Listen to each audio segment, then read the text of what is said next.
MEO నాగమణిని ప్రభుత్వం వెంటనే suspend చేయాలి. విద్యార్థి సంఘాల నాయకులు డిమాండ్. ఎస్ఎఫ్ఐ ఏఐఎస్ఎఫ్ రాయదుర్గం మండలంలోని సోమవారం ఏవీఆర్ పాఠశాలలో అక్రమంగా విద్యార్థులకు పాఠ్యపుస్తకాలను అధిక ఫీజులకు అమ్ముతున్న పాఠశాలలో ఏఎస్ఎఫ్ ఎస్ఎఫ్ఐ దాడులు నిర్వహించారు. సంబంధిత ఏవీఆర్ పాఠశాల ప్రిన్సిపాల్ నిర్లక్ష్య సమాధానం చెప్పడంతో సంబంధిత మండల విద్యాధికారి విచారించగా ఆమె దాటవేసి ధోరణిలో మాట్లాడిందని వారు ఆవేదన వ్యక్తం చేశారు. 20 ప్రైవేటు పాఠశాలలో ప్రభుత్వ నిబంధనలకు విరుద్ధంగా అధిక ఫీజులతో పాటు నోటు పుస్తకాలు, యూనిఫామ్ తదితర అంశాలపై ఎల్కేజీ నుండి 10వ తరగతి వరకు విద్యార్థుల తల్లిదండ్రుల వద్ద అధిక మొత్తంలో ఫీజులు వసూలు చేస్తూ ప్రభుత్వానికి గండి కొడుతున్నారని విద్యార్థి సంఘాల నాయకులు ఆరోపిస్తున్నారు. ఈ విషయంపై పలుమార్లు సంబంధిత ఫిర్యాదు చేసినప్పటికీ పట్టించుకోవడం లేదని వారు విమర్శించారు. ఏఎస్ఎఫ్ విద్యార్థి సంఘాల నాయకులు మాట్లాడుతూ ప్రభుత్వ పాఠశాల విద్యాధికారులు కుమ్మక్కై అలాంటి విద్యాధికారి ఏమి నాగమణిని వెంటనే సస్పెండ్ చేయాలని జిల్లా కలెక్టర్లకు ఫిర్యాదు చేస్తామని హెచ్చరించారు.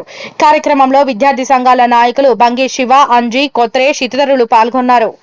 ఫెడరేషన్ ఎస్ఎఫ్ఐ రాష్ట్ర కమిటీ పిలుపులో భాగంగా ఈరోజు పాఠశాలను తనిఖీ చేయడం జరిగింది. అందులో భాగంగా రాయదుర్గంలో ఉన్నటువంటి ఏవీఆర్ పాఠశాలలో ఈరోజు పాఠ్యపుస్తకాలు, వాళ్ళ పాఠశాలకు సంబంధించినటువంటి నోట్ బుక్స్ కానీ, అదేవిధంగా వర్క్ బుక్స్ కానీ వాళ్ళ పాఠశాలకు సంబంధించినటువంటి పేరును ముద్రించి అమ్ముతున్నటువంటి పరిస్థితి. ఈరోజు ఎంఈఓ గారికి ఫోన్ చేస్తే ఫోన్ రిసీవ్ చేయలేనటువంటి పరిస్థితి. ఏదైనా అడిగితే ఎంఈఓ గారు ఈరోజు ప్రైవేట్ స్కూళ్లకు ఒత్తాసు పలుకుతున్నటువంటి పరిస్థితి ఎంఈఓ నాగమణి మేడం గారు కనిపిస్తూ ఉంది. ఎందుకంటే గతంలో నుంచి అనేక మార్లు ముందస్తు అడ్మిషన్ల గురించి కావచ్చు, పాఠ్యపుస్తకాల గురించి కావచ్చు, అక్రమంగా అమ్ముకుంటున్నటువంటి ఫీజుల వివరాలు కోరినా కూడా ఇంతవరకు ఏంటి సమాధానం ఇవ్వలేనటువంటి పరిస్థితి. భారత విద్యార్థి ఫెడరేషన్ మేము ఒకటే డిమాండ్ చేస్తున్నాం. తక్షణమే ఏవీఆర్ స్కూల్ గుర్తింపును రద్దు చేయాలి. అదేవిధంగా ఏదైతే పుస్తకాలు అమ్ముతున్నారో ఆ గదిని సీజ్ చేయాలని చెప్పి భారత విద్యార్థి ఫెడరేషన్ ఎస్ఎఫ్ఐ, అదేవిధంగా ఏఎస్ఎఫ్, ఎన్ఎస్యుఐ ఆధ్వర్యంగా మేము డిమాండ్ చేస్తున్నాం. ఇప్పుడు మనం చూసుకుంటే ఇప్పుడే కొద్దిసేపు ముందుగా పేరెంట్స్కి ఇచ్చినటువంటి బిల్లు ఇది. రెండో తరగతికి 5,600 రూపాయలు పెట్టి ఈరోజు పుస్తకాలు తీసుకుపోవాల్సినటువంటి పరిస్థితి. ఈరోజు ఇది కరూరు జిల్లా, అందులో కరూరు నియోజకవర్గంలో ఉన్నటువంటి ఇక్కడ కూలి రెక్కాడితే డొక్కాడినటువంటి పరిస్థితుల్లో ఉన్నటువంటి పేద ప్రజలు ఈరోజు ఎలా కొంటారని చెప్పి భారత విద్యార్థి ఫెడరేషన్గా మేము డిమాండ్ చేస్తున్నాం.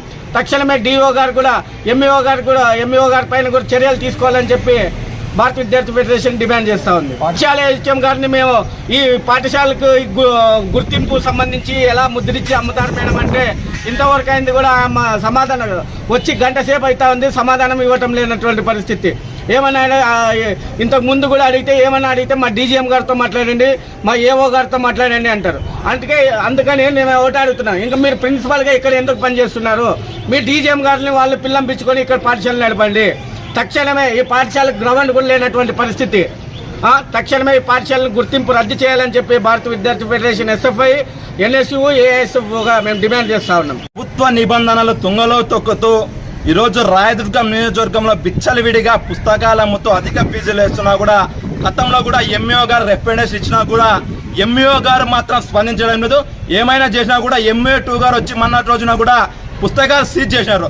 అయినా కూడా ఎంఈఓ గారు వెళ్ళి ఎక్కడ కూడా ఒక విద్యాసంస్థలకు కూడా విజిట్ చేసినందుకు కూడా దాఖలాలు లేవు. దాదాపుగా 12 సంవత్సరాలుగా ఇక్కడ ఎంఈఓ గారు పనిచేస్తూ ఉన్నారు. అయినా కూడా ఎక్కడ కూడా ఒక విద్యాసంస్థలపై చర్యలు తీసుకోవాలన్నటువంటి దాఖలాలు లేవు. ఈరోజు ప్రైవేట్, కార్పొరేట్ విద్యాసంస్థలకు ఈరోజు ఒత్తాసు పలుకుతున్నటువంటి ఎంఈఓ మేడం గారిని వెంటనే సస్పెండ్ చేయాలని చెప్పేసి కూడా ఆల్ ఇండియా స్టూడెంట్ ఫెడరేషన్ ఏఎస్ఎఫ్గా తెలియజేస్తారు.